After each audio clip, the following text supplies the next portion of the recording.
Well, money.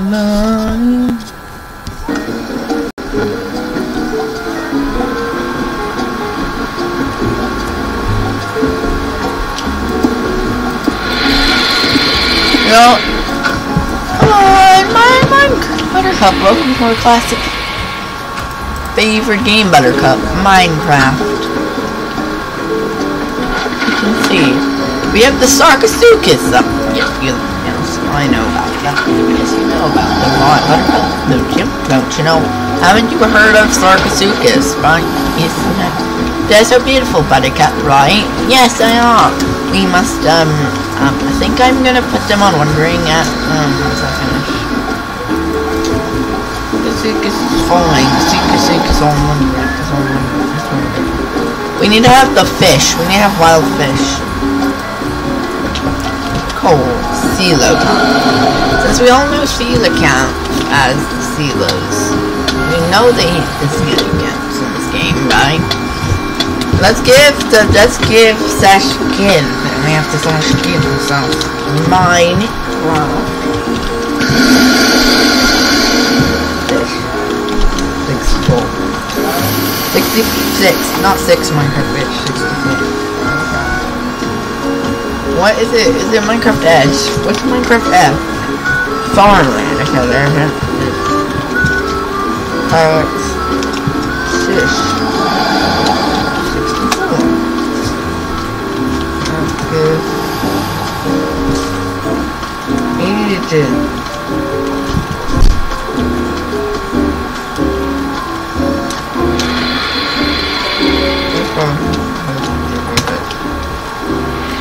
Minecraft Fish 64. Yeah. Oh yeah, it's Minecraft Fish. I ate in it for a full count on it. This is our feeder, so we can feed them to Minecraft Fish. Yep. Sean FM. Minecraft Fish 64. Minecraft Fish 64.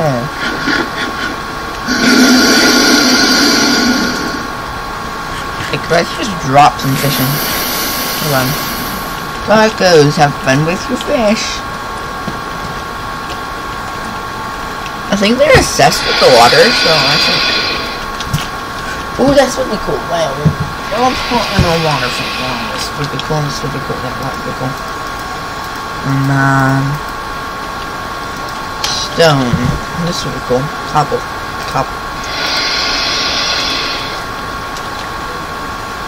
Whoa.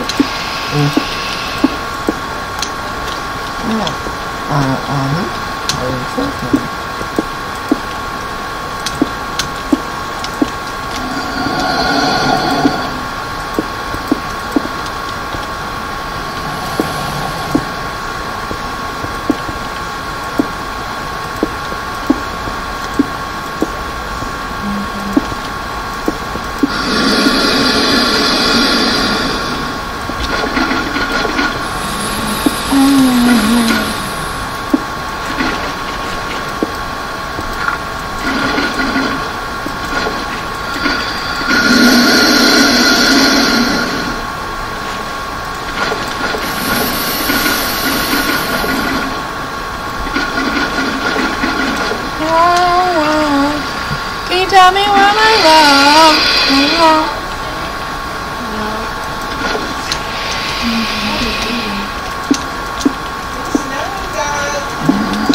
Oh, it's so pretty and chunky.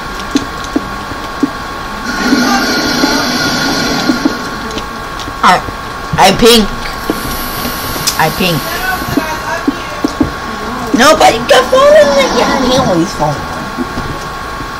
Jeebus.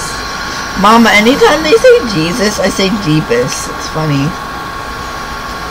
Cause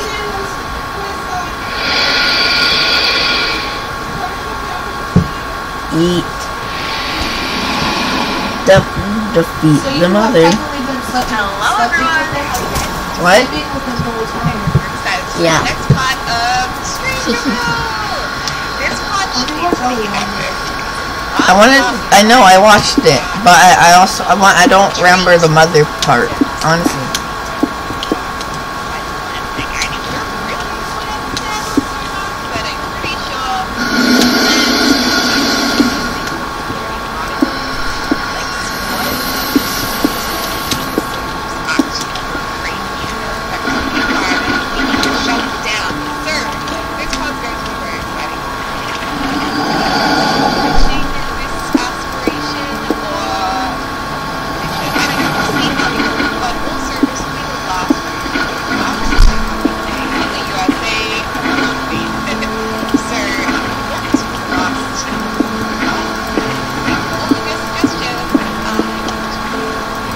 I surrender.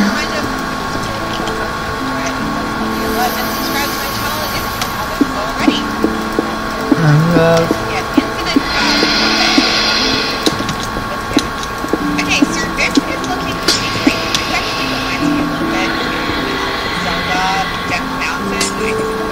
Oh yeah. I don't know, it just reminds me of Zelda games like Death Mountain. It's multiple Zelda games. In lots of games. Anyway, it looks like it's multiple games. And he's hungry. Because it's also in Breath of the Wild. It's in a lot of games, Death Mountain. It reminds that thing. Money, and he's also received the bonus of 869 really Disney construction engineering as well.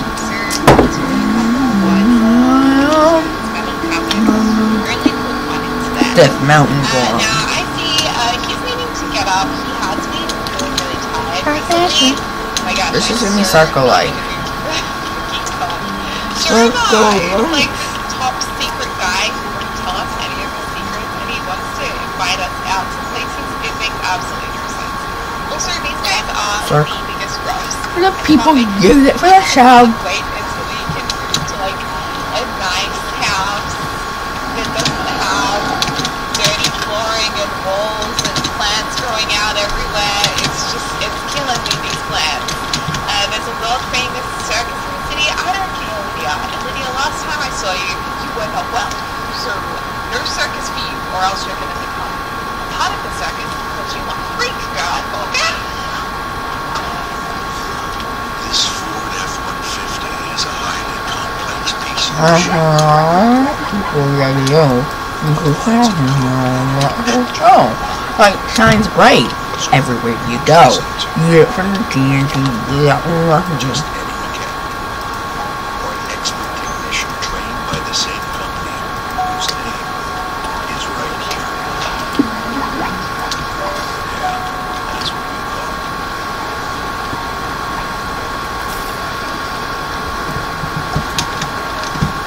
Okay, and he just got the bread on the moldy stove top. This is just great. I do love a grilled cheese banger. Banger for a long time. Okay, I see this is it. This is your day. This is when we start curing sins for good. Do you understand? Okay, cool. He doesn't need a little bit of social as well. That is okay. We might actually use the bathroom after we eat it. Someone did a courtesy in the, well, I mean, I guess that's what the toilet is for, right? Just grossing them out. Start putting up after themselves. Oh, and we probably should have a quick shower. You know, I also did have to live a whole day off camera just because the boys' needs were just because the guys' needs were so low, we had to live out like a whole day just to get them back on track. And they're still not even fully on track yet. As you can see right now, social was really down, they were really tired, they were hungry. Like, sure, the social in this park is going down like crazy as well as fun. It's just like they need to what's this? It's just you know what? We can socialize sins by curing them, okay? Let's look at, oh, perfect! Here's some good cities over here. Let's cure you. Excuse me, Angela Lorenz. I'm gonna help fix your doll. Oh, and I really want to fix this guy. More steps. Like, I swear. Like, when we first started, there were people. And now it's like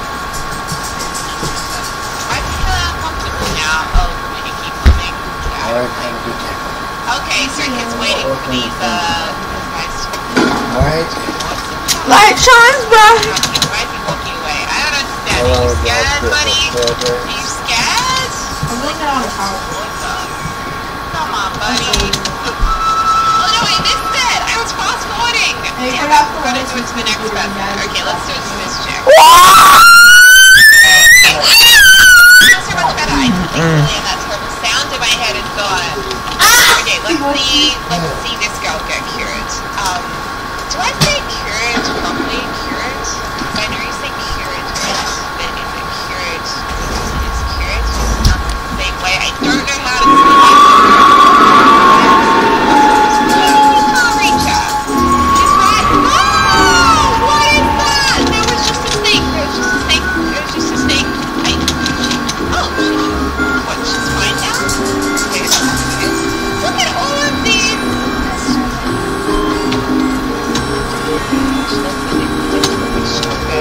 Yeah, we have 2 more. So we need a vaccinate reason. I'm now in a pit of explosives. I literally exploded my way. We might even have to be friends. Okay, girl. Be ready for this? There we go. Oh, that's really cool.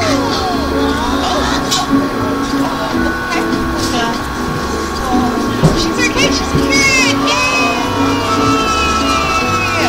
Bit by bit, the people will be okay. Okay, I really want to. I feel like this guy has been struggling with this. So I just feel like we should. Ted. Oh, Ted looks well in his fancy suit. He needs help. It's been like this since we started. It's just not fair. Alright. Poor Teddy bear. Oh, he managed to get the infection to go away before.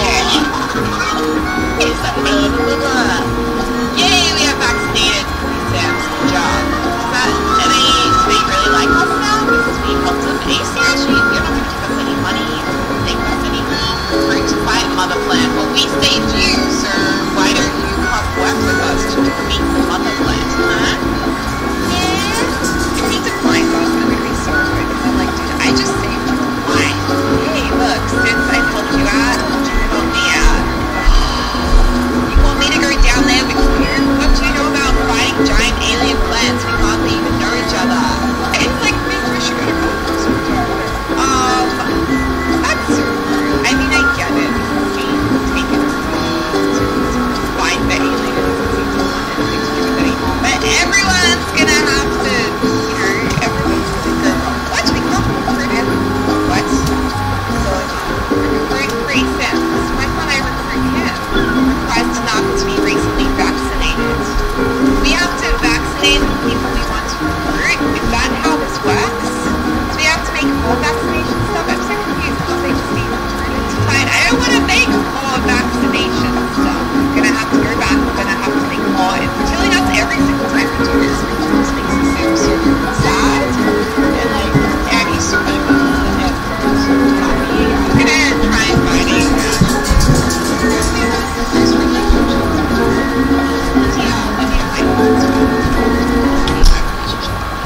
Actually, I didn't even realize we had such a high relationship with Aaron before. Since when do we get along like a house on fire? Lydia? Okay, so we brought everyone here. Right, so we have to give people Are you into the link with the Black Line Lab? Let's go downtown. Would you go to the secret lab?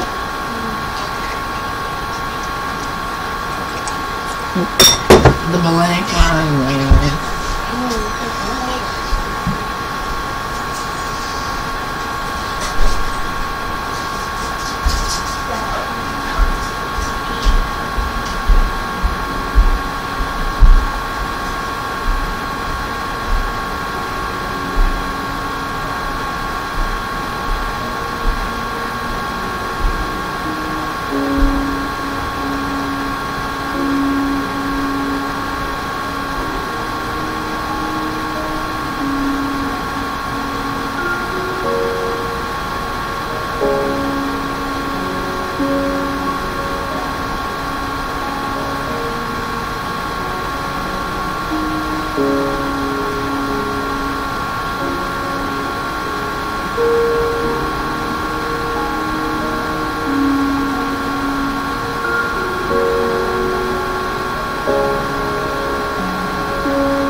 Yeah, I know I would sandwiches. Right?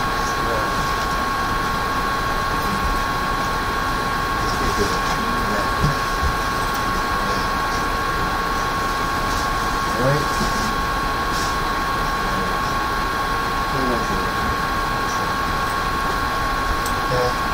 I'm not touching them. Just saying, I'll put you. Hop on, Dad.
I love you.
Your tub, your tub, your tub, da da.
What, huh?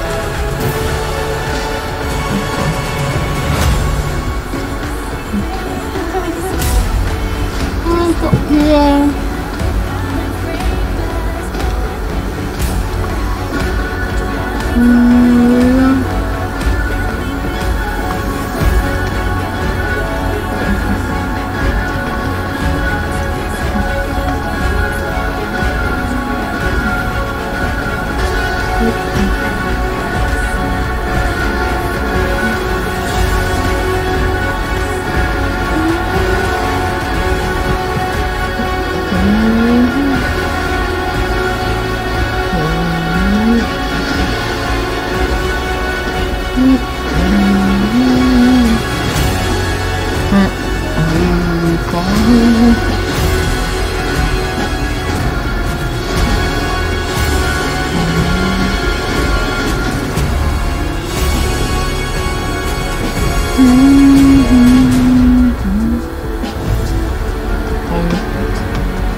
I forgot Jen's birthday present.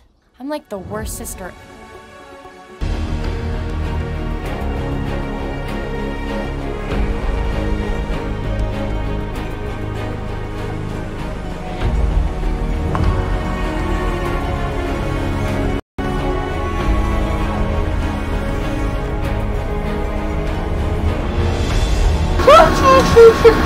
Not chicken.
Mixed with real moms like a fake mom.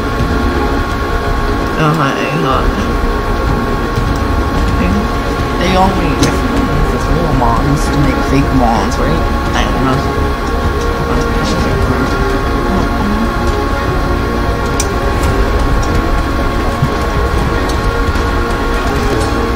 Like a bullshit. Oh, we're out of time.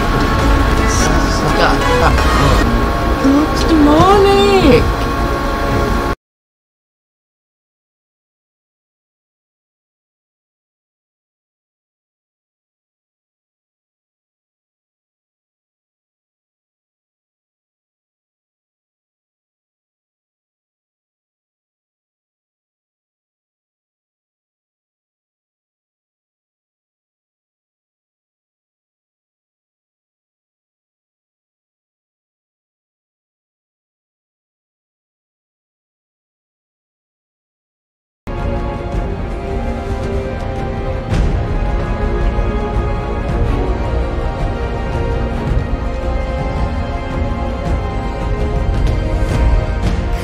Just wanna go to the deep end. I just wanna go to the deepest end. No planning, no stress, and no work, no try.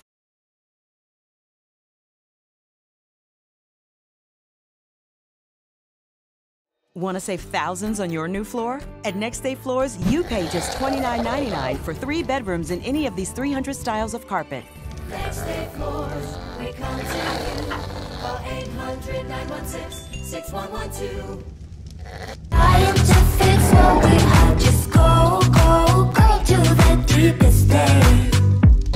I never got to let loose, hanging out with you. You tossed and you turned our love into a stiff statue. My brain was having enough, like my thoughts just died. Now all I think of is leaving this bad old spot. I'm ready to face my fears, I'm ready to taste the weird. I just wanna walk the hills above. My ordinary life, I could let it burn. 'Cause I just wanna go to the deep end. I just wanna go to the deepest end. No planning, no stress, and no work, no trying to fix what we are. Just go to the deepest end.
Doors, Hal.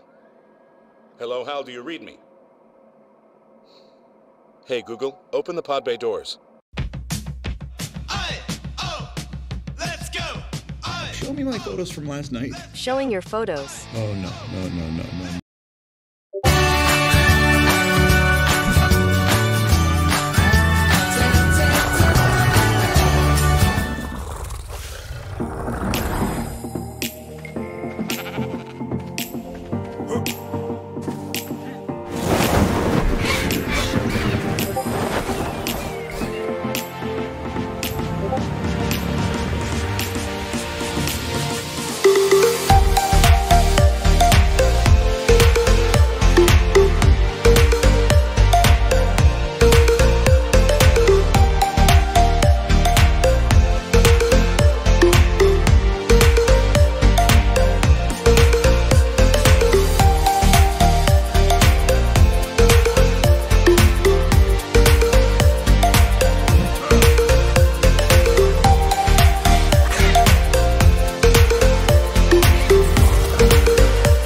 Hey guys, TrueGreen7 here, and I have not written a top 10 in like months, so I hope I didn't forget how to speak. Well, speaking of things that I used to do, there are a bunch of Pokemon that I used to have rather negative opinions on. But I hope you guys know by now that opinions change, especially when it comes to art. Pokemon is by definition art, and as a kid, I didn't really appreciate a lot of what went into making a Pokemon. There are a bunch of reasons these Pokemon went from being disliked to loved, but keep in mind how I ordered this list. The entries aren't in order of how much I currently like them, but rather how much my opinion on the Pokemon has changed. So a Pokemon that I used to absolutely dislike, but now kinda like, will be higher on the list than a Pokemon that I just disliked a bit in the past, and now just like. The whole point of the video is to understand that it's always great to be open to learning a bit about something in order to appreciate it more. And before we start, know that my definition of hate is probably a little different than yours. I never really hated any of these Pokemon. There are only like 2 Pokemon that I actually despise. Most of these Pokemon were just ones that I disliked, not Pokemon that I wished never existed or anything. Number 10. Leafeon. So obviously, let me first tell you guys why I used to dislike this Pokemon. It's pretty simple really. Since I was such a big fan of grass types, I was almost expecting Eevee's grass type evolution to be super cool, but when I first encountered Leafeon, I guess it didn't meet my standards. I mean, I don't know what I was thinking. This thing is gorgeous, and that may be the reason. As a kid, I liked things that were cool and didn't pay much attention to the beauty of things, but I've changed drastically since then. Now I watch every sunset, cry when listening to music, and deeply analyze art. And boy is this thing a piece of art. The colors are warm, and that green is among my top 5 favorite greens. Keep an eye out for that video. I didn't really appreciate it until I made my top 50 Pokemon official art list more than a year ago, and noticed how pretty this evolution is. It's still probably my least favorite evolution, but it's making its way up to 7th place. It's not my fault all these mutants are adorable. Number 9. Mudsdale. When this Pokemon was revealed, I thought it looked like a normal horse, so I didn't find it that interesting. We got another horse Pokemon, and that one's on fire, so you can't compare. Then I found out how slow it was and ignored it during my Sun and Moon playthrough. But boy was I an idiot. Okay guys, so for Ultra Moon, I didn't really want to have the same team, so I ended up training a Mudbray and using a Mudsdale, and oh my god, this Pokemon is amazing. Its ability Stamina raises its defense every time it's hit, so my Delilah never got knocked down, and her attack stat is huge. She's got huge ones, the biggest stats I've ever seen, so she stays in and hits hard. Who cares about speed anymore? After using a Mudsdale and also appreciating its design, I went from being indifferent to absolutely loving this Pokemon. It became the MVP of my team, and that's something special. Number 8. Toucannon. Again, the reason I disliked it was kind of a mixture of the reasons I gave for the previous mons. I thought Pikipek was gonna stay as a woodpecker, so I expected a woodpecking god for a final evolution. And once I saw this toucan, I was kind of disappointed because it was pretty much just a toucan. But after focusing on it for a little bit, I noticed something. This isn't a toucan. Only a small percentage of his DNA is toucan. It's 20% toucan and 80% rage. This guy's angry and I love it. I've never seen such an angry creature. And I love it when you can accurately tell what a Pokemon's personality is. Its personality is a meme, and I enjoy that. But I also came to understand the design element of its beak. It's a pretty cool idea to have it heat up in this very thoughtful way. It uses its warm beak to heat Pikipek eggs. I just love the animation when this thing glows. So Toucannon has redeemed itself, and if I would have stayed its enemy, I don't think I would have survived anyways. Number 7. Greninja. So back in the fall of 2013, X and Y leaks were, well, leaking. It was just everywhere. It was getting under the fridge and it was really hard to clean up. But fake leaks were also making the rounds, and this one made me the most excited. I really did think that this was Froakie's final evolution, and I was super happy about it. This thing looks sick. But then the real Greninja leaked, and I was disappointed that the Frubbles didn't carry on to its final design. I wasn't so happy. I didn't think Frogadier transitioned well into Greninja. But then I got over it and realized how much I love its tongue scarf. Then I admired its speed, concept, and ninja origin. Its design was super cool, and I heard it was really good at battling. It was pretty much a perfect Pokemon, and Greninja eventually became the absolute most popular Pokemon, in Japan at least, and now I'm a huge fan, and I'm sure a majority of you guys are too. And let me just see into the future right now, cause I predict that there will be some comments saying, "But I don't like Greninja." I'm telling you guys, I must be a psychic or something. Just like our next entry. Number 6. Bronzong. I'm pretty sure it's not the most popular Pokemon, so nobody's gonna get mad at me for disliking this Pokemon in the past. It's a big, creepy bell, and the dong of a huge bell must be very obnoxious. Just too loud and annoying. I guess there's just nothing here that would appeal to an 11-year-old kid. But wait, there's more! This thing's origin is very interesting. It's based on these ancient Japanese bronze bells, believed to be used to pray for the gods of harvest. And that's what the people in the Pokemon universe did in the past as well. Pray for rain, using a Bronzong. It may also be a coincidence that it also resembles the Aztec god of rain, Tlaloc. Even more interesting is that Bronzor is based on ancient bronze mirrors, and in a specific Japanese folktale, a bronze mirror was smelted to forge a bronze bell, connecting these two forever. I also love how it's green, which is the color of rusted bronze. So this is a prime example of the Pokemon's lore and origin contributing to my appreciation of its design. And it's not the last time you'll hear such a story in this video. Number 5. Duat. It's a weird opinion, but I don't like how it's blue. I love Samurott, but for some reason I didn't like the blue fur. It looks funny to me, but I got over that. Now I'm a huge fan of its design and personality even. Its shells resemble a samurai war fan, and even its ponytail and lower body resemble samurai period fashion. Its concept is really well-rounded, and I regret the days that I had some sort of disdain for this cool Pokemon. As I grew to love Samurott even more, my love for Duat grew as well.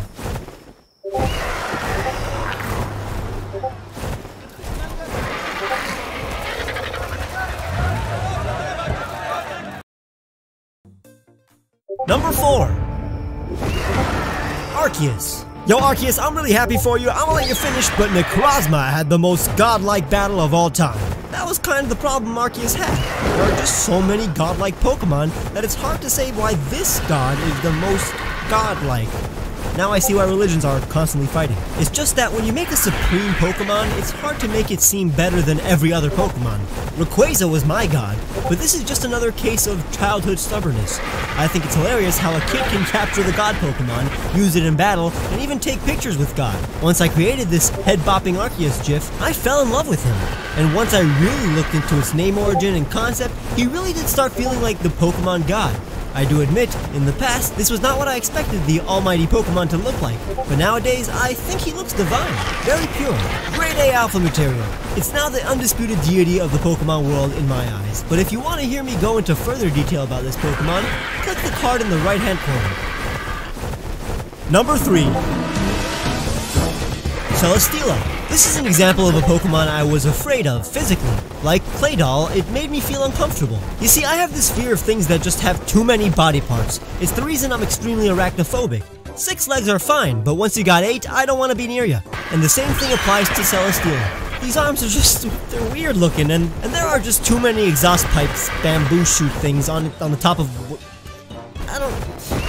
There's just it's so confusing what's going on with this thing's body. It has too many details, and on top of that, it's freaking huge. I do not want to see this thing in real life. But its origin and concept is amazing. God, do I sound annoying. Celesteela is based on Princess Kaguya from a very famous Japanese tale.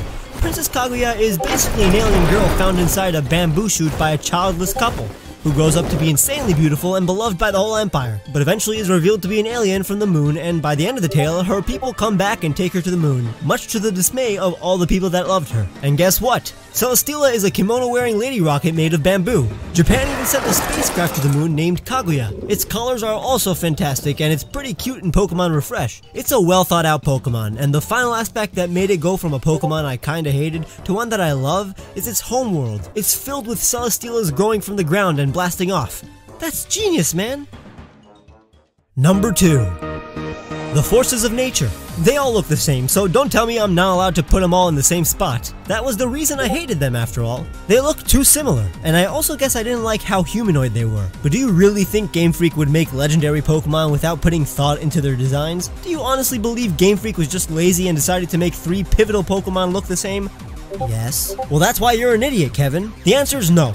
Thundurus and Tornadus are based on the Shinto gods of thunder and lightning, Raijin and Fujin. They look like brothers, ride on clouds in almost all form of art, Raijin has a set of drums, which is what Thunderous's tail thing is based on, and Fujin is green and has a bag of winds, similar to Tornadus's tail. Landorus could be based on Inari, the kami of fertility and agriculture, which is what Landorus basically is, a kind version of Thunderous and Landorus, who uses the disruptive nature of those two to make the land abundant and fruitful. The trio has a purpose, and their Therian forms probably made them seem even cooler. They went from my least favorite legendaries to ones that I constantly praise.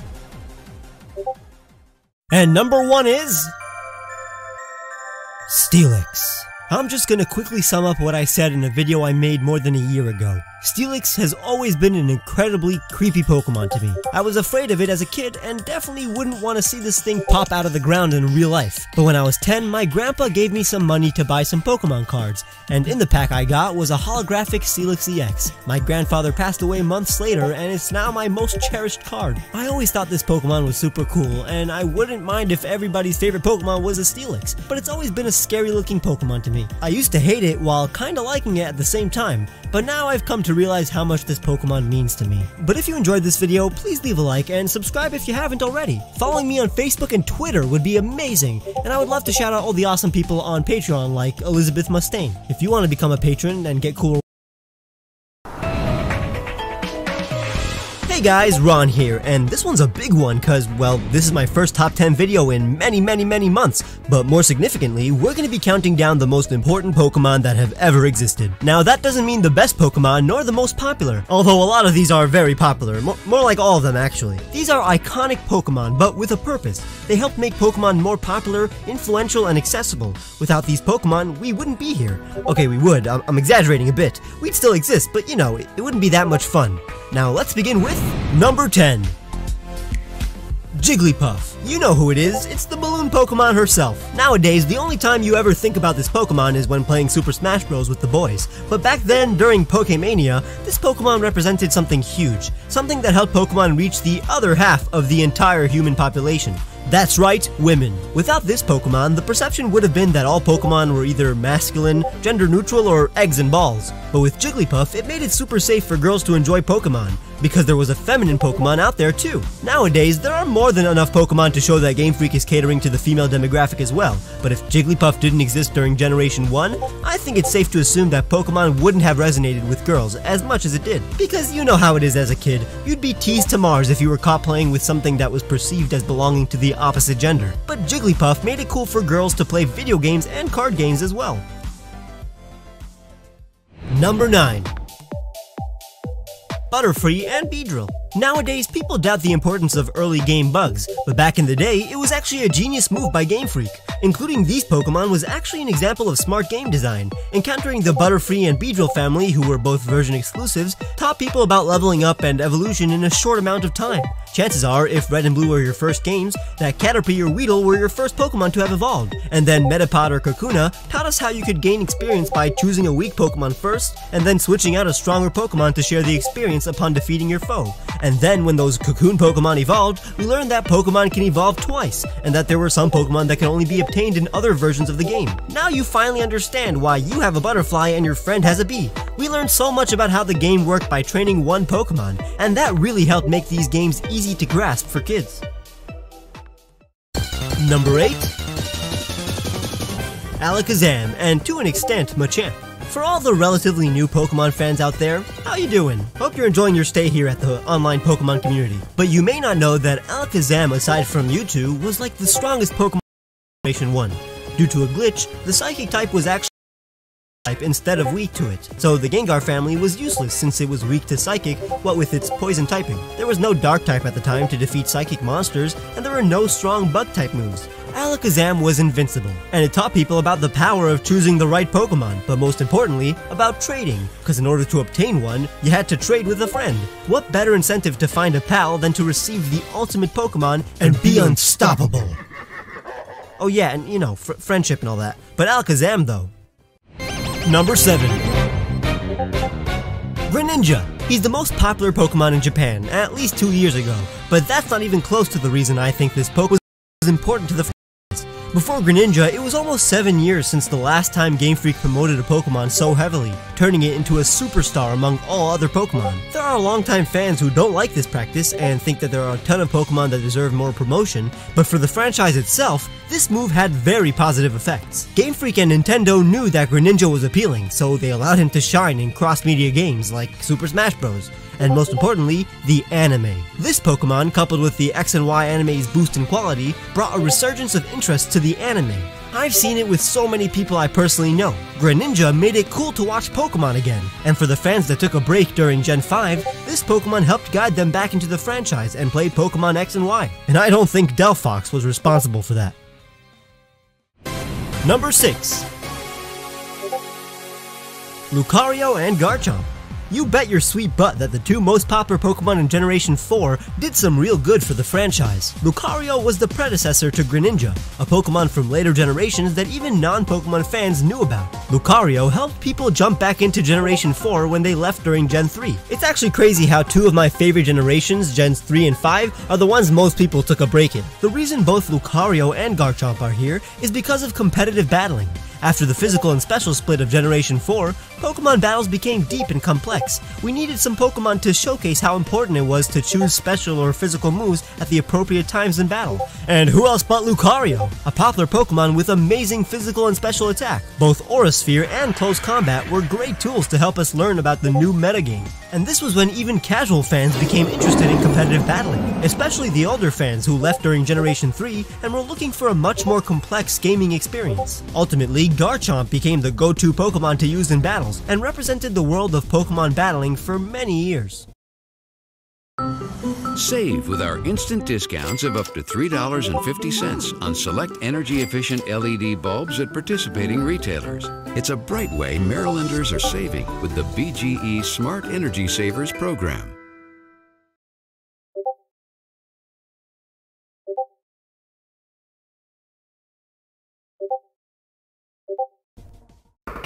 Number 5.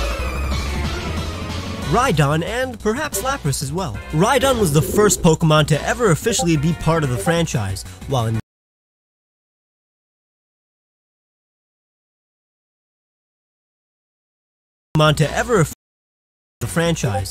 the game, it doesn't seem so important unless you count being the Guys, Ron here, and considering how a lot of my videos exhibit Pokemon by showing you guys all their cool origins and abilities, a lot of subscribers want to know a list of Pokemon I hate, just Pokemon that happen to be the ones I like the least. So forgive me for not absolutely verbally wrecking some of these Pokemon, but also forgive me for just blasting a few of these Pokemon with hate, some of which I've actually defended in videos like these, which you can check out by clicking this card. I'm actually super proud of the like to dislike ratio of my least favorite Pokemon video I made a few years ago, so please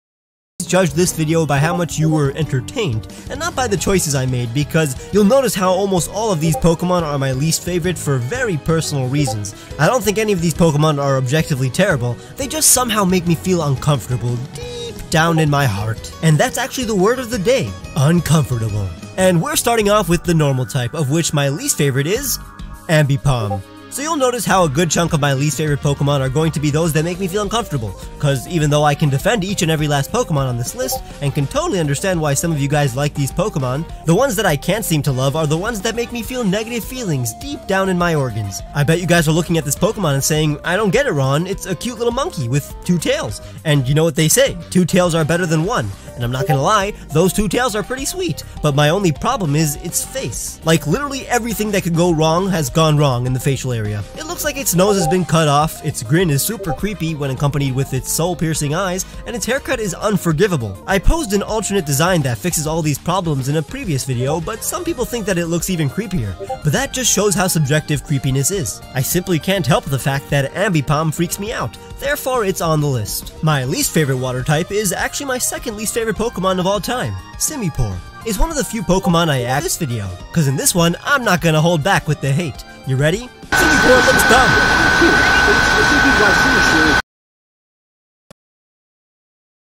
I said it there. I don't want to see a monkey with long hair, fam squad. You'll notice how a lot of Pokemon on this list are ones that I think are trying to pull off a look, but are utterly failing, and therefore comfortable. In this case, from a dark New York alley. Simipour means no harm to any, which since hair is Simipour's is sage. We're good why Simisear is the least popular fire type. So naturally, even though I may not hate it as much as other Pokemon fans,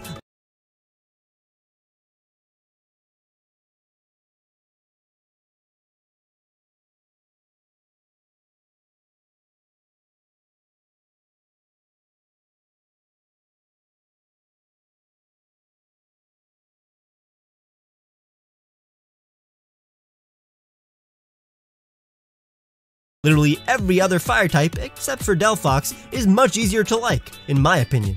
My least favorite fighting type is Timburr. This one is pretty hard because I don't really dislike any fighting types. This Pokemon just so happens to be the only fighting type I don't love. Crabominable is a close second, but I like everything about it other than its face, which was the same problem as Ambipom. But I'm a big fan of Yeti Crabs. I even made my own Yeti Crab Pokemon as a kid, so it gets a pass. But Timburr's here because of its veins. Imagine not liking something because of its veins. I guess I don't like any Pokemon if we're using that logic. But it's true. I'm totally fine with the pronounced veins on its evolved forms because they're buff. And I'm actually a big fan of Conkeldurr, but it's kind of disgusting on a childlike Pokemon. But another weird problem is its grin. It's happy about the fact that it has a huge artery on the back of its head. It's like he's looking at me saying, "Hey, you wanna touch my head vein?" And I don't. That's why I totally prefer its design when it's not smiling. So I will make sure it never smiles again. My least favorite flying type is Ducklet. It's just a blue duck. At least Psyduck has psychic moves and a nice rubber ducky aesthetic, but Ducklet is just a blue duck. I honestly don't get why it exists. I understand the whole ugly duckling turning into a beautiful swan concept, but Ducklet isn't ugly. It's, once again, just blue, and only does what any duck does. Here's what it should look like if it was modeled after baby swans or an actual ugly duckling. It's ironic how I'd prefer it if it was ugly, because then at least it would have some kind of concept, you know? My least favorite grass type used to be Carnivine, but it's a Venus flytrap. I didn't expect it to look pretty, so my current least favorite is Sunflora. It's just a flower. Actually, that doesn't bother me. What bothers me is that it's rarely brought up when talking about uncreative Pokemon designs. It's a walking flower. Those exist in every franchise, and this one isn't even that cute. Thank God it's at least mobile, which doesn't make it a straight up flower like its beta design, which would have been my least favorite Pokemon if it existed, cause that's not a Pokemon. You know what that is? It's a flower. Is this a Pokemon? Is this a Pokemon? Is this a Pokemon? A dishonorable mention goes to Tsarina. I don't hate it, but I was pretty disappointed when Bounsweet went from cute to pretty to uncomfortably domineering. I don't really want an intimidating sexy fruit Pokemon. Sorry. For Poison, it used to be Tentacool, but we're cool now. My current least favorite poison type is unfortunately Trubbish.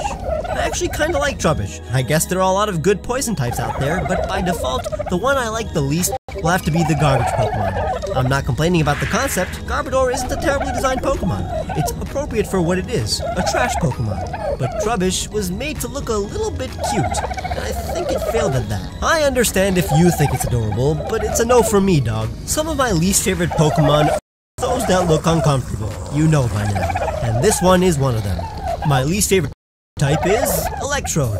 I actually kinda like Electrode. He's got a great personality, unlike the explosive grump that is Voltorb, but his design is much too simple for my taste. I support the idea behind Voltorb, but its evolution shouldn't have been a simple rotate. I also don't like how it doesn't have eyeballs. It's just lines and two-dimensional eyebrows. It's fun and all, but if someone asked me what a Pokemon was, I'd make sure Electrode wouldn't be their first impression of the franchise. A Pokeball is the emotional ups and downs of the adoption process are challenging. Being partnered with Jockey because we see the same video.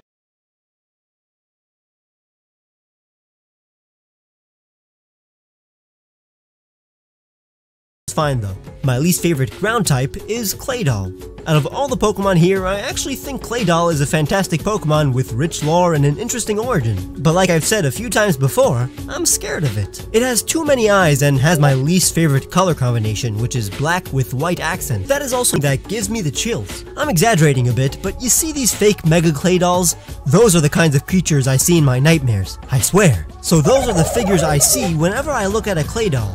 It looks extraterrestrial and malevolent. You definitely don't have to empathize, but at least sympathize. Comment below if you understand. My least favorite psychic type isn't Mr. Mime or Jinx, although they aren't beloved. The actual least favorite is Bruxish. Once again, not a fan of Pokemon that look like they're trying to be something they aren't, usually making them look weird. And in this case, it's Bruxish's lascivious lips. Try saying that 5 times fast. Coupled with those eyes, I think this fish is ready to smooch. And considering its teeth are sharper than knives, Bruxish is super off-putting. I'm totally at peace with a Humu Humu Nuku Nuku Apwa looking Pokemon, with a mess of a color scheme and terrible teeth, cause that's what a reef triggerfish is all about, but they didn't have to make it look lustful. My least favorite rock type isn't Barbaracle, cause I love that Pokemon, and I even appreciate Probopass to a degree, so the actual entry, since I happen to love all other rock types a bit more, is Deontay.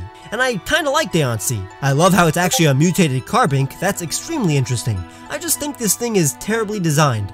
I like all of the aspects of this Pokemon separately, but together, it just looks over-designed. Its face is cute, its diamonds are pretty, but there are just so many contrasting shapes. We got circles, symmetric crystals, and diamonds, but then a lumpy rock with an asymmetrical gem, some gold somehow. It's a great idea, but could have been more appealing if it was sleeker, in my opinion. My least favorite ice type is Vanillux. I love Vanillite, and I'm a constant supporter of having a Pokemon that resembles ice cream, because this Pokemon could totally evolve in the wild, since it and Vanillish are just sentient icicles, and in the Pokemon world, their shape inspired the form of ice cream.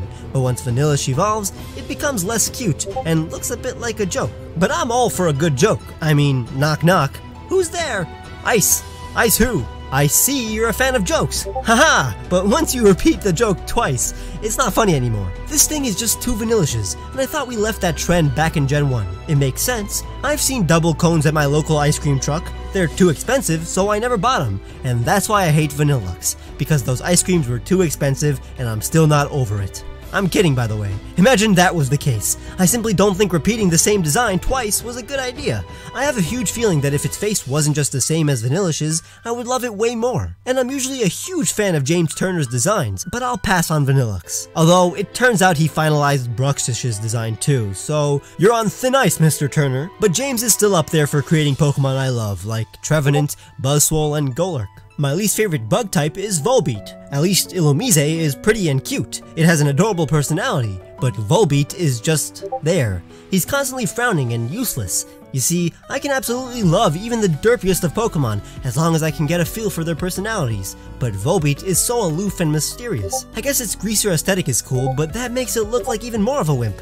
It's popping its collar like some kind of popular kid, but it looks like it's terrified and uncomfortable. And you know what the word of the day is. Volbeat just doesn't seem confident, and I certainly wish we had a more badass lightning bug or firefly Pokemon to look forward to in the future. My least favorite dragon type is Sliggoo. It's fine, but it's the least dragony dragon of them all. So by default, it's my least favorite dragon. Goomy, for some reason, has more dragon vibes than this snail. I guess every other dragon type is pretty awesome. Yes, even Draudigan. My least favorite ghost type is Frostlass. Again, it's supposed to be sexy, but isn't. It's supposed to be able to lure in men to their deaths. But how?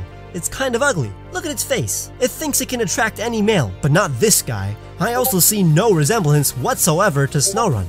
Glalie is a cool dude, and at least it shares a black body with its pre-evolved form. I love Frostlass's origin, and I even adore how they translated it into a Pokemon, but I remember hearing about its existence long ago, and actually not believing that it was related to Snorunt. My least favorite dark type is Alolan Persian. It's actually a pretty justified design choice. It was bred to look like this, and now actually resembles a Russian or British blue shorthair, which was derived from breeding with the Persian cat, unlike this majestic puma-looking devil. But at what cost? Does scientific accuracy warrant such a stupid-looking Pokemon? Yeah, there are a bunch of dumb-looking animals. My least favorite steel type is Klinklang.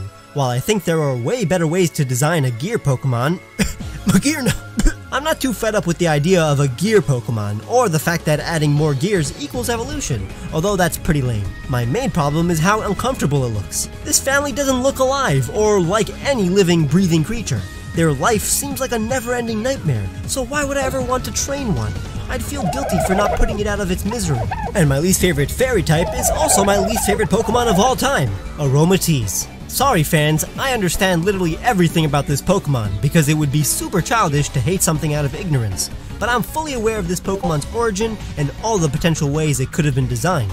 I just hate how this Pokemon is striking a pose while looking super uncomfortable. I'm totally fine with Pokemon owning their fierceness, but Aromatisse isn't owning it. It looks like someone gave a necklace flamingo a makeover and told it to dance for their amusement. That's not sexy, that's abuse. I would have loved an actual Witch Doctor Pokemon, but instead, Game Freak decided that it was going to be less predictable. And they succeeded in that. And now that we're done with the negatives, let's get some positivity back in here thanks to Verve, who sponsored this video. You can use the link verve.co/truegreen7 or click the link in the description now to get a 30-day ad-free trial of Verve Premium. After all, I want you to get in a good mood after this video, so do yourself a favor and watch my favorite shows like Fullmetal Alchemist Brotherhood, My Hero Academia, Naruto Shippuden, Attack on Titan, and much more, all on your free trial of Verve Premium with the link below. Make sure to leave a like and subscribe if you haven't, and check the description for all the songs I used, the t-shirts I made for you guys, and my Patreon, where you can get cool rewards for helping out the channel. You must follow me on Twitter for the full truth, but for now, I'll see you guys very soon.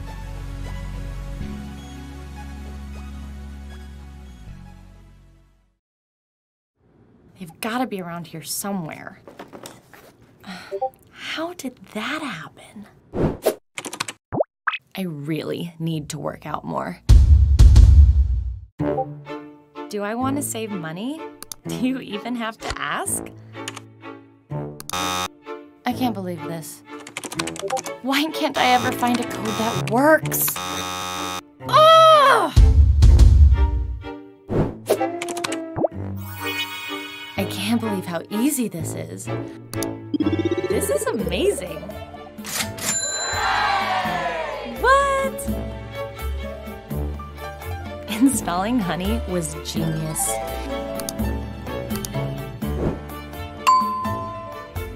I look so fast in these. Oh, I got a message. Maybe I'll run tomorrow.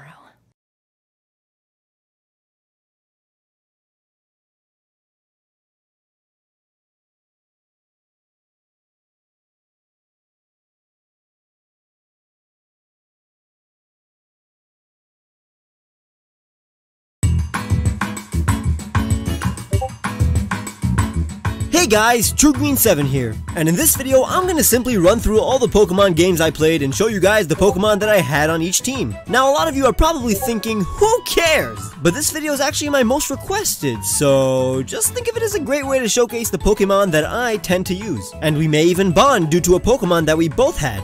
Or not, I just like talking about myself. Keep in mind, going in order of rather in the order that I first played each game. I also won't be mentioning any playthrough that I haven't finished or that I played on this channel. But let me just tell you that I definitely don't remember the team I used in my first ever Pokemon game, which was and I don't even think I finished my yellow version. But you'll get to hear more things you didn't know as my starter in all of my Hoenn playthroughs. Just enjoy and don't judge me, please. I mean, you're definitely gonna judge me, especially once you hear about my all Bidoof Diamond team. Just kidding, it was half Bidoof, half Krickettoons. So I guess the first official team that we're going to be talking about will be my Emerald team. Now I game 12 years ago and replayed it a bunch of times, so I definitely don't remember my original team, but the team that is most precious to me is the most recent Emerald team, which wasn't that recent, it was like 9 years ago.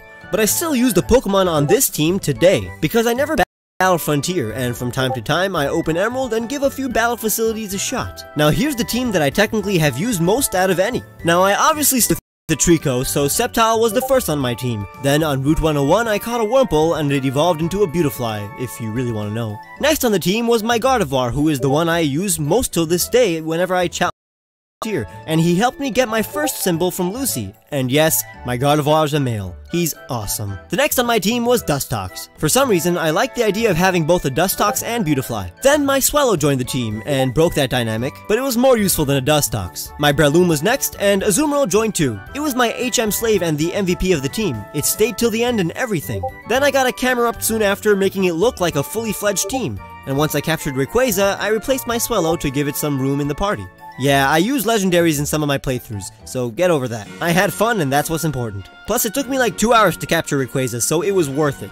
Now this is my Hall of Fame team, but once I started Emerald's immersive postgame, I added a Wailord and Salamence. I remember training that Salamence. It was my first pseudo-legendary and god was it satisfying. Now this was technically my second to last Emerald team. A few years ago, my brother gave me his Emerald version to play through once, and then we gave it to my sister. I don't really remember that team other than the fact that there was a Tentacruel and Glalie, and obviously a Sceptile, and probably a Gardevoir. I always use those in Hoenn, but the others are forgotten. After Emerald, I jumped into the world of Diamond and Pearl. Sinnoh was weird to me as a kid because it was so different than Hoenn, kind of the polar opposite. I remember the day my brother and I got it. We brought our DS's to my cousin's memorial service. He died at the age of 15 a week prior. But that's enough for that tale. So in Sinnoh, I chose to have a team of Bidoofs and Kricketune only, except I'm completely lying. In Diamond, I had a Torterra, Staraptor, Luxray, Roserade, Floatzel, and Rapidash. Pretty good looking team aesthetically. It looks like the team a Sinnoh champion would have. Now my friend had an action replay and I used it to give me 99 of each TM, but in the process deleted my HMs. Luckily I was able to beat the game, but I didn't really play it again until I was in high school. Now the second team was the Bee's Knees, and was the one that I really did grow to love, because it was the first time that I really decided to nickname my Pokemon.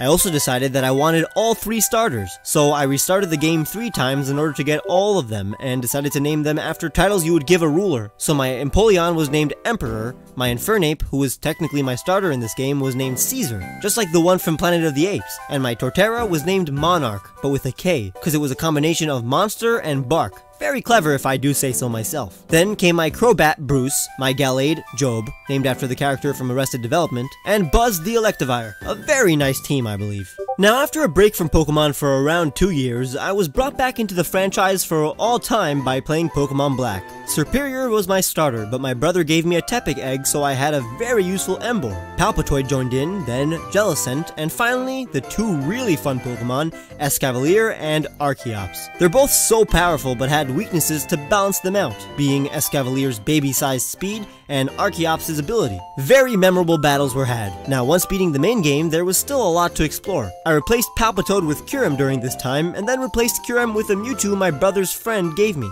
But about a year ago, I replayed Pokemon Black, and my team was completely different. I had a Samurott named Otto. I would actually call him out using a New York accent. Then we got a Stoutland named Sunny, who I also call out using a New York accent. Otto and Sunny were both pals. Then we have the German Zebstrika. I named her Strika. Then Scarlet the Scolipede. Then I caught a Sock. Now when I encountered him, it basically took out most of my team, so I knew I needed to get him on my side. I captured him and named him Dirty Dan. Then the South American Goddess joined my team, and I named this Sigilyph Nazca. I liked this team because I gave them all characters and personalities. They felt alive.